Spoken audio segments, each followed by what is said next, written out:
사실 그 원내대표로서 이 특검의 벽을 넘어야 되는데 어제 민주당에서는 이제 김건희 특검법 재발의를 했습니다. 그러니까 대통령 또 거부권 행사하시겠죠? 하겠죠. 예, 그러면 살 것 같고. 예, 그러면 또 이제 그 재의결의 벽을 넘어야 되는 건데 실제로 원내 상황을 쭉 보실 때 국민의힘 108석의 어떤 반란이라고 해야 될까요? 변화 가능성. 일단은 뭐 한동훈 대표는 뭐 계속 수위를 높여가고 있긴 한데 실제 국민의힘 원내 분위기가 어떤지. 예. 뭐 국민의힘 분위기를 우리가 이제 국민의힘 의원들하고 대화하고 소통하고 이렇게 잘 안 하기 때문에 잘 자세히 알 수는 없지만 네. 과거에 박근혜 대통령 탄핵 의결 때 당시 원내대표가 우상호 네. 원내대표였는데 우상호 원내대표가 당시 거기가 자유한국당이었는지 무슨 당의 이름은 정확히 모르겠는데 그때는 새누리당. 그 의원들을 이렇게 좀 여러 경로로 접촉을 하고 설득을 했던 것으로 이렇게 알려져 있거든요. 네. 그래서 이제 박찬대 원내대표도 나름대로 이제 뭐 그런 역할을 좀 해야 된다는 책임을 가지고 있을 겁니다. 네네. 우리가 기대하기로는 10일 이제 어제 발의를 했으니까 약간의 숙성 기간을 좀 거치고 11월 중순쯤 이제 국회 통과를 하고 예. 그러면은 이제 보름 정도 걸리는 거니까. 네. 11월 말경에 이제 재의결이 예상이 되는데 그때까지 좀 뭐 지금부터 하면은 한 40일 가까이 시간이 있거든요. 네. 요 기간 중에 여러 가지 변수가 있을 겁니다. 어떤 변수가 있을까요? 윤 대통령과 이제 한동훈의 독대, 이런 면담 것도 있는데 여기에서 이제 한동훈 대표가 그 김건희 특검법 통과의 불가피성 이런 거 관련해서 뭔가 윤 대통령과 따로 길을 가지 않을까. 문제는 한동훈 대표가 설사 그렇다 하더라도 네. 윤 대통령이 훨씬 더 그 의원들을 많이 그 그립이 윤 대통령이 훨씬 강하기 때문에 그립이 훨씬 강하다. 실제로 한동훈 대표가 그런 의사를 가지고 있다 하더라도 네네. 한동훈 대표는 이제 자신이 살 길이 김건희 특검법으로 이 전국을 돌파하지 않으면 자신이 뭐 여기에서 이제 이쪽 국힘 쪽에서 네. 독자적인 그런 자신의 의상을 확보하기 어려울 것이라고 보고 거기에 승부수를 걸 것 같아요. 그러나 윤 대통령은 이제 그 의원들 단속을 해가지고 네. 한동훈 대표는 실제 의원들 움직일 수 있는 의원들이 거의 없다라는 그 분석들이거든요. 그렇죠. 그래서 한동훈 대표의 뜻에 따라갈 의원이 몇이나 되겠냐. 8명도 안 될 거다. 네. 이렇게 보는데 어쨌든 둘 사이에서 뭔가 그 균열이 파열음이 날 것이다라고 봅니다. 그것이 여권의 결속을 약화시키는 네. 그것이 기회가 될 것이고 그때 되면 민심의 흐름에 따라서 도도한 민심의 흐름이 어떻게 가느냐. 네. 이 김건희 특검을 막을 수가 없겠구나. 네. 이런 판단을 갖는 그 국힘 의원들이 얼마가 됐든 있을 겁니다. 그리고 그때 돼서 이제 박찬대 원내대표 등 이쪽 그 민주 진보 진영 쪽의 의원들께서 네. 뭐 저도 포함해서 이렇게 국힘 의원들을 좀 설득을 해서 네. 나라의 장래를 위해서 이거는 김건희 특검을 통해 털고 가야 한다. 예. 그렇지 않고 지금 정상적으로 국정 운영이 안 되지 않느냐. 그러니까요. 도저히 한동훈 대표가 지금 3대 요구를 했습니다. 김건희 여사를 향해서 활동 중단. 네. 그다음에 이제 의혹의 해명을 적극적으로 나서라. 그리고 이제 김건희 여사 라인 지금 칠상시까지요. 예, 칠간시 이제 칠상시 김건희 여사 라인이 너무 많다. 뭐 이런 얘기까지 나오고 있어서 이 3대 요구를 했는데 과연 김건희 여사가 이 요구를 수용하겠는가? 뭐 당장 투표는 같이 안 나온 것 같긴 해요. 예. 어떻게 보십니까, 의원님? 저는 한동훈 대표는 이런 것을 자꾸 이제 공개적으로 얘기하면서 네. 사실 독대를 해서 그 뭔가 그 풀어내려고 하면 공개적으로 얘기하면 안 되거든요.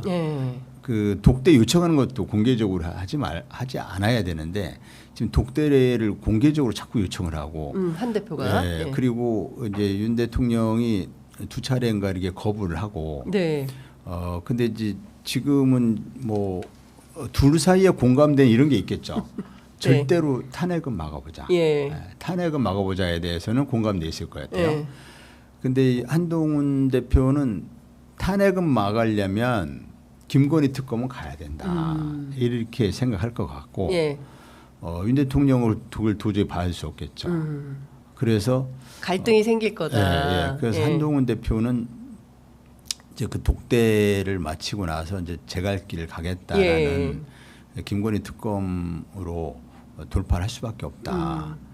이렇게 방향을 정할 것 같고 윤 대통령은 어떻게 하든지 이제 한동훈 대표를 이번 기회에 확실히 좀 쫓아내는 뭐 이런 그 국힘 의원들 장악을 해서 한동훈 대표를 흔들어서 쫓아내려고 하는 이런 양상으로 전개되지 않을까. 그래서 결국은 김건희 특검법이 그 국힘의 분열로 해서 8명 이상의 이탈표가 나와서 통과되지 않을까. 11월 말경. 그리고 그때부터 윤석열 정권은 아주 본격적으로 붕괴가 될 것이다. 이렇게 기대하고 있는데 시나리오처럼 됐으면 좋겠습니다. 댓글창에 대표님 고구마를 먹은 것 같아요. 아니 원래 황운하모님이 사이다 황운한데 그 댓글창에는 고구마 같다. 좀 더 속도를 내서 좀 이제 이런 피로감은 있는 것 같아요. 사실은 지난 총선 때 온 국민이 힘을 모아서 범야권 192석의 에너지를 모아내지 않았습니까? 그리고 나서 어떤 야권이 뭐 협심 단결해서 좀 8석의 정치력을 발휘해서 빨리빨리 좀 우리나라 사람 좀 급해요. 그래서 빨리빨리 이게 처리될 거라고 생각을 했는데 지금 재보선 결과도 오히려 그 여권이 상승하는 분위기를 만들고 물론 이제 대통령 국정 지지도는 계속 추락하고 있습니다만 여기서 뭔가 야권이 돌파구를 만들어내지 못하는 것에 대한 어떤 답답함 그것 때문에 지금 고구마를 먹는 것 같아요. 그래서 좀 사람들이 시원한 사이다를 마시는 것 같은 그 야권의 호쾌함 뭐 이런 거를 좀 어떻게 안 되겠습니까, 대표님? 아침부터 답답하다. 조금만 더 기다려 보시죠. 뭐 11월 말경이면 뭐 좋은 소식을 전해지지 않을까. 그렇군요. 근데 사실은 말씀 주신 대로 2016년에도 이제 보수의 분열로부터 촉발된 탄핵이었거든요. 근데 경우에 따라서는 이게 조금 진도가 어려울 수도 있겠다라고 판단하는 게 한동훈 대표가 선거 내내 뛰어보니까 이러다가 니네 다 죽는다 이런 얘기를 굉장히 많이 들었다는 거예요. 그래서 결국 지난 선거 이제 그 본인이 이제 4시간 동안 금정구를 돌아다니면서 뚜벅이 유세를 하지 않았습니까? 이제 그때 그 얘기를 굉장히 많이 들었다는 것이고 결과적으로 이게 마지막 기회다. 국민의힘에게. 그러니까 김건희 여사에게 3대 요구를 하고 좀 세게 가야 된다라고 이제 좀 다시 어제 최고위 회의에서 혁신인가요? 그것만 11번을 얘기를 했다는 거거든요. 한동훈 대표가. 그러니까 좀 이런 분위기가 반영이 되면 야권이 조금 더 각을 세워서 적극적으로 좀 돌파하는 힘을 좀 보여줘야 되지 않을까. 어떻게 생각하십니까? 그래서 이제 어저께 그 특검법을 발의를 한 거고, 이른바 명태균 게이트를 포함해서 이제 특검법을 발의한 것이고, 명태균 이제 추가 폭로가 또 뭐가 나올지 지금 알 수가 없는 상황인데, 명태균의 추가 폭로에 따라서 이거 이제 여론이 점점 더 뭐 어떤 임계치를 향해서 계속 분노의 임계치가 분노수가 계속 올라가겠죠.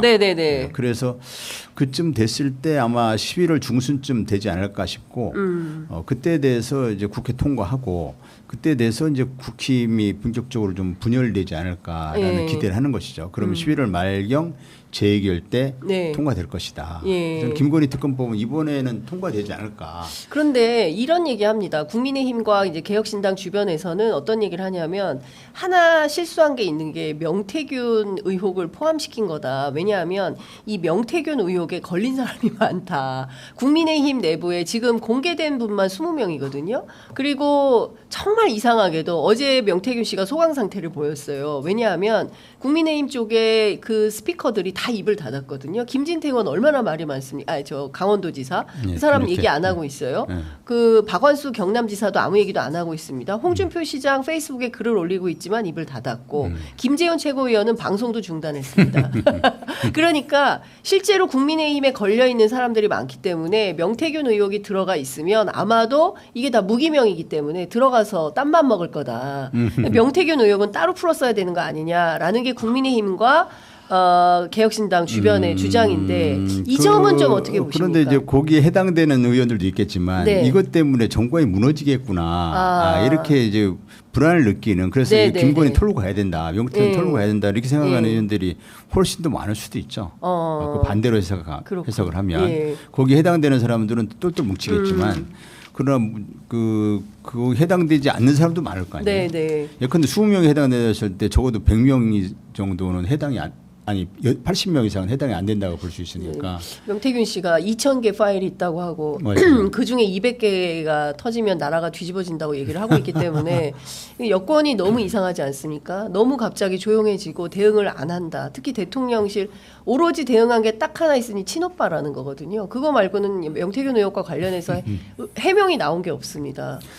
그러니까 명태균이 뭔 패를 들고 있는지 모르잖아요. 그러니까 불안할 것 같아요. 검찰은 수사도 하지 않잖아요. 네, 검찰은 이제 뭐 압수수색은 아마 해놓고 네. 그리고 어떻게 하면은 명태균은 처벌하고 네. 나머지는 이렇게 덮을 수 있을까? 그 부분도 지금 하고 싶을 것 같아요. 명태균만 구속하. 명태균을 구속해서 입을 막고 그 나머지는 어떻게 나머지는 살려주는. 그렇게 덮을 수 있는 무슨 방법이 없을까? 이걸 궁리하고 있을 걸로 보이고 역시 이제 민정수석에서 그런 걸 컨트롤하지 않을까 싶고. 근데 명태균의 그 뭐 뭔 패를 들고 있는지 모르니까. 김재원 씨가 그 뭐 한마디 했다가 뭐 그 온 국민들 앞에 우리 오빠는 무식한 오빠 이렇게 이게 공개되는 바람에 그러니까 누구도 이제 쉽게 얘기를 못 하는 거예요. 말을 꺼냈다가 이 명태균한테 뭐 어떻게 당할까 봐 무슨 패를 들고 또 무슨 그 반격을 당할까 봐 이제 두렵겠죠. 그래서 전부 이제 조용히 있는 것 같아요. 그 친오빠 논란이 있고 나서부터 조용한 것 같아요. 그러니까요. 참 이게 참담한 수준입니다. 그 공개된 메시지를 보면 전적으로 명태균 씨의 완전 의지한다는 게 김건희 여사의 입장인 거고 대통령을 향해서는 지가 뭘 알아 이런 수준이기 때문에 물론 이제 그게 친오빠다라고 해명을 하지만 고지고대로 믿는 국민은 별로 없어 보입니다. 이제 시간이 다 돼서 끝으로 한 가지만 여쭤보겠습니다. 지금 상설특검법 규칙 개정을 통해서 경우에 따라서는 이제 산부토건 문제 등등에 대해서 이를테면 좀 슬라이스를 해서 별도의 특검을 좀 할 가능성도 있어 보이는데 이 부분은 좀 원내에서 어떻게 진행될 걸로 전망해야 될까요? 상설특검을 해야 하지 않을까 싶은데요. 네. 김건희 특검법이 이번에 또 이제 11월 말경에 재의결이 예상이 되는데. 네. 그때도 만약에 이제 부결이 되면 이게 계속 도돌이표로 반복할 수는 없으니까 우회하는 방법을 택할 수밖에 없고 그게 상설특검이고 상설특검은 규모도 또 수사 기간도 이런 것도 좀 작기 때문에 일반 특검보다 그래서 그럴 경우에 그 모든 의혹을 다 상설특검에서 한꺼번에 처리할 수는 없고 하나씩 하나의 의혹 하나 처리하는 상설특검 또 하나 처리하고 뭐 이런 식으로 상설특검을 가동하는 것이 불가피하지 않을까. 지금까지 상설특검을 잘 활용을 안 해왔던 것은 이게 이제 추천위 구성의 구조 때문에 그렇게 됐던 것이었거든요. 그래서 교섭단체별 2명씩 그럼 민주당 2명, 국힘 2명 그리고 이제 뭐 그 당연지로 들어간 사람이 3명 있는데 그게 뭐 법원행정처 차장이니 법무부 차관, 대한변협 뭐 이렇게 하니까 이것이 아무래도 이제 친윤 또는 친여 그런 성향이 될 것이고 그러면은 국힘 2명 이렇게 하고 하면은 이것이 이제 특검으로 적합치 않은 사람이 추천될 것이다 이렇게 보기 때문에 그걸 규칙을 개정을 하면 그러면 이제 상설특검도 효과를 볼 수 있을 것이다. 그렇다면은 상설특검을 불가피하게 해야 한다. 가장 좋은 건 일반 특검입니다. 물론 기간도 그렇고 규모도 그렇고 일반 특검 가장 좋은데 계속 그렇게 막히면은 그 차선책으로 상설특검 우회하는 방법인데 그건 뭐 이제 거부권 행사 대상이 아니니까 이걸 할 수밖에 없지 않을까. 대통령이 3일 이내에 임명하여야 한다 이렇게 되어 있는데 임명 안 하고 버틸 안 가능성. 하면 이제 그게 바로 이제 법률 위반이 되는 거죠. 그러면 탄핵 가능성이 그렇죠. 정면으로 법률 위반이 되는 것이고 본인의 이해관계와 직결되는 그런 특검에 대해서 상설특검법에서 그 임명하여야 한다라고 의무규정, 강행규정을 두고 있음에도 불구하고 그것을 임명 안 하면은 그야말로 뭐 너무 명백한 탄핵 사유가 되는 거죠. 네. 그 명확한 탄핵 사유가 된다. 명확한 법률 위반이 딱 되기 때문에 그에 대해서는 뭐 이론의 여지가 없을 겁니다. 상설특검에서 제일 중요한 건 대통령이 3일 이내에 특검을 임명하여야 한다. 이 대목인 것 같습니다. 그렇지 않았을 때는 명백한 법률 위반이 되고 그렇죠. 이것은 명징한 탄핵 사유가 된다. 그건 또 중대한 사유가 될 겁니다. 중대한 사유가 된다. 본인들이 그런 탄핵을 본인이 피하려기 위해서 그래서 법에 규정된 강행 규정으로 된 그 의무조항도 지키지 않는다면 그 뭐 탄핵 사유에 중대한 탄핵 사유에 해당된다고 봅니다. 알겠습니다. 오늘 말씀 잘 들었습니다. 다음에는 사이다 황운하 대표님 모시도록 하겠습니다. 오늘 말씀 잘 들었습니다. 감사합니다.